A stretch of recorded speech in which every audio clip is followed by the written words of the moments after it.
Hello and welcome to Face Off here on France 24. This week, François Hollande will be halfway through his 5-year mandate.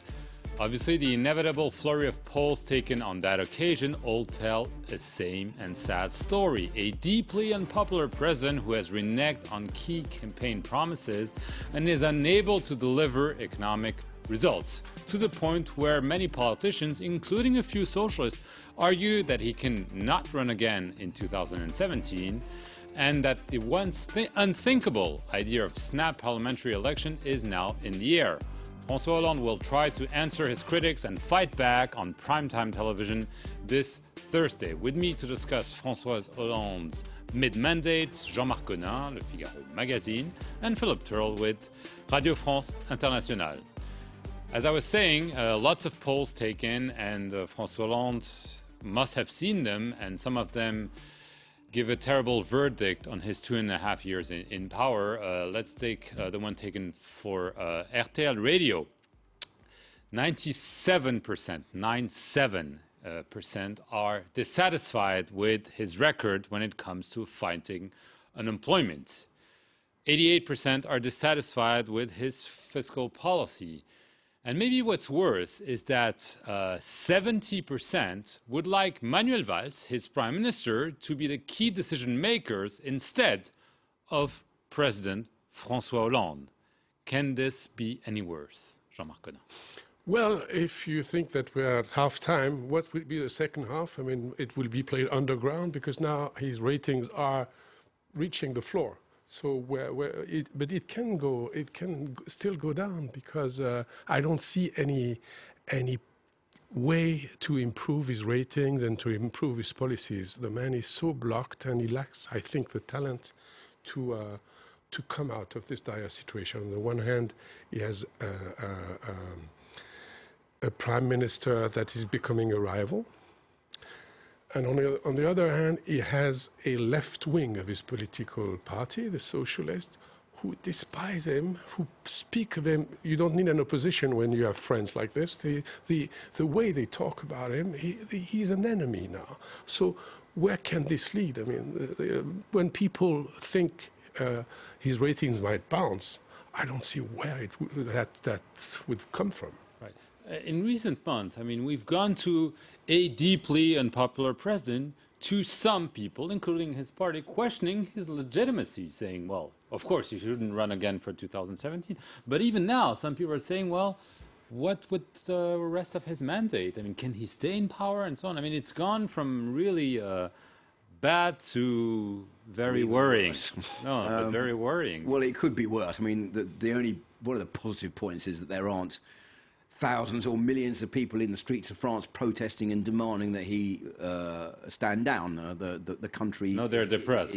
They're depressed, but they're not demonstrating. The country is running, and people are going to work. Those who've got jobs and the services are running as well. So there is that aspect.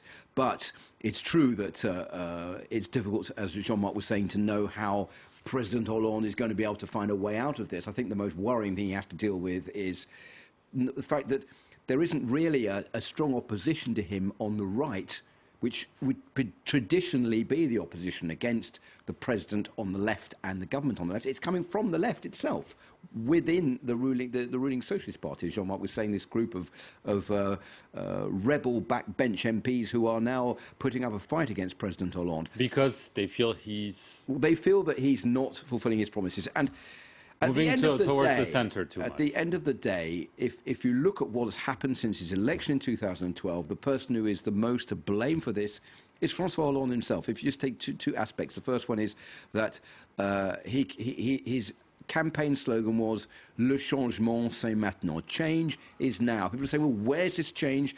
Where is this economic growth? And where is this fall in the unemployment rate? It hasn't come. He hasn't come up with the goods. We've been paying more taxes. We've been making more an effort. We want a return on the situation that we've been investing in. There isn't one. That's the first point. And the second point is he made this monumental error when he came to office, saying that by the end of 2013, I will bring down the unemployment rate in France. You will see that we will kickstart the economy. Unemployment will come down. Growth will return. It hasn't happened. So people will say, well, if he can't come up with his promises, he can't honour them, what is the point of him staying in office? But the bottom line is that he was elected for 5 years. He can stay in power for 5 years. He cannot be kicked out of office or forced to resign unless there's a popular uprising in France, which I don't think there will be. So he can stay in office. Whether he's going to be able to kickstart the economy is a totally different thing. The problem is the agenda.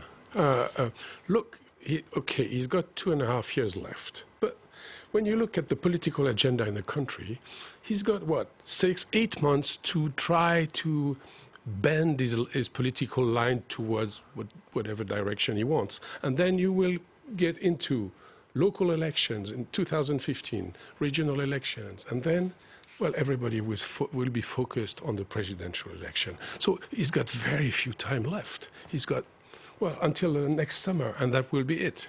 If they're going to change things, and François Hollande, as he says, is going to bring down the unemployment rate, they need 1.5% growth, which is a long way off from what they've got at the moment. They're about 0.2, 0.3%. The growth rate is always revised downwards all the time. And they said that by the end of 2014, we would have more positive growth. It isn't there now. They're pushing the prophecy forward to 2015, 2016. So it means that whatever happens before the presidential election campaign kicks off for 2017, the unemployment rate is probably not going to start falling, which automatically handicaps François Hollande's chances of even becoming a candidate for re-election. But so this begs the question. François Hollande came in as someone who's competent when it comes to the economy, which has not always been the case with socialist leaders before.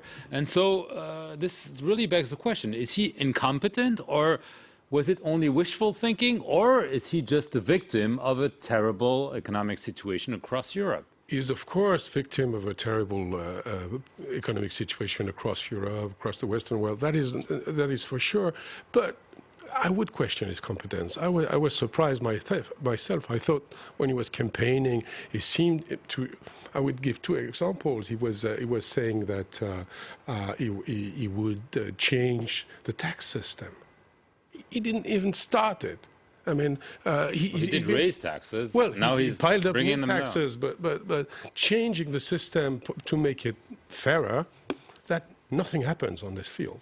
And again, unemployment, I thought he would make things more flexible to improve the situation. And as Philip was mentioning, he made a terrible bet. He failed completely. You mentioned this these figures. 97% of the population think he's failed on unemployment policies. So it's a terrible delusion for those who have voted for him. And so as an example of the climate, here is what the far-right leader Marine Le Pen, the president of the National Front, had to say in an interview over the weekend. She says, I quote, "Today there's no president in France. When there is such a large gap between the people and the government, there is nothing else to do but to dissolve the National Assembly, to dispose of a huge misunderstanding that has come from the implementation of a policy rejected by the majority of the French people." Is that an idea that could happen? She seems to. But it's an idea that Marine Le Pen is. But we're hearing it. For. We are hearing it. Yeah, we're hearing it. But we're hearing it from people who would like it to happen because they think they're going to be able to take advantage of the fact there'll be a dissolution of the National Assembly. If François Hollande dissolves the National Assembly, it will be suicidal for him because he will become a lame duck president opposite a government of a different political leaning, i.e. probably from the right or the extreme right. So he won't be able to have any ability to pass. He can share the blame then. Well, he can share the blame, but the whole system in France, as it stands at the moment, was created to avoid that situation from arising again, because in the old days, the president had a 7-year term, the government had a 5-year term, so there was always a 2-year risk where there could be a government of a different political party running with a president from another political party, if you see what I mean. So they arranged it to have 5 years of president and 5 years of government to avoid this, what they call cohabitation in France. So I don't think there will be a dissolution of the National Assembly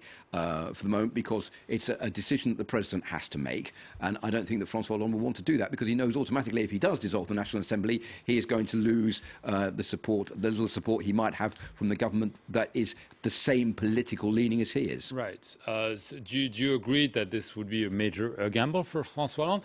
And also, do you share the view that hearing this is also a sign of the times, that not only from Marine Le Pen, we heard it from centrist leader François Bayrou, this really, again, questions the very legitimacy of the president? It questions the legitimacy on the one hand. On the other hand, I would be in government, I would float the idea off the record with journalists, because as you see, it divides your position, because Marine Le Pen is eager to have this because she thinks, rightly so, that she might get, like, I don't know, 50 plus MPs, which would be a tremendous result for her, although she wouldn't get a majority, but she would have a real base inside Parliament.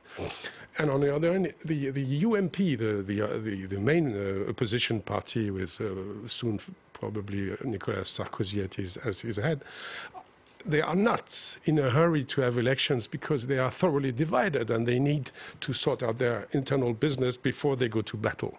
So, I mean, if I would be the prime minister, I would, talk like in small talk, say, "Oh, why not?" Because you open the division of your enemies. And there's something else, I think, which is playing quite a lot in this unpopularity of the president, is the perception people have of the person himself, of François Hollande, because they don't really know who he is. He hasn't been user-friendly in the way that Jacques Chirac or Nicolas Sarkozy used to be. There's this television programme this week where we're supposed to discover who François Hollande is, but I mean, it's a bit late 2.5 years in. We should have discovered who he was during the election campaign. He's very secretive. Nobody really knows what he thinks, and there's been this disastrous image over him and the women in his life, beginning with Ségolène Royal and then Valérie Trierweiler, now this apparent... we know more about the private person and about the public person. Exactly. So it hasn't helped in people's perception of, well, if he's incompetent in dealing with his own personal life, how can he run the country? And that may be true, it may not be true, but it hasn't, I think, helped contribute towards the general perception that people have of the president and what they expect a president in France to do and how he should be running the country. Okay, we'll have to leave it there and see how François Hollande responds to those critics, and if he has the right strategy to bounce back, and why not run again for election in 3 years. Thank you very much to both of you. We'll see you next week.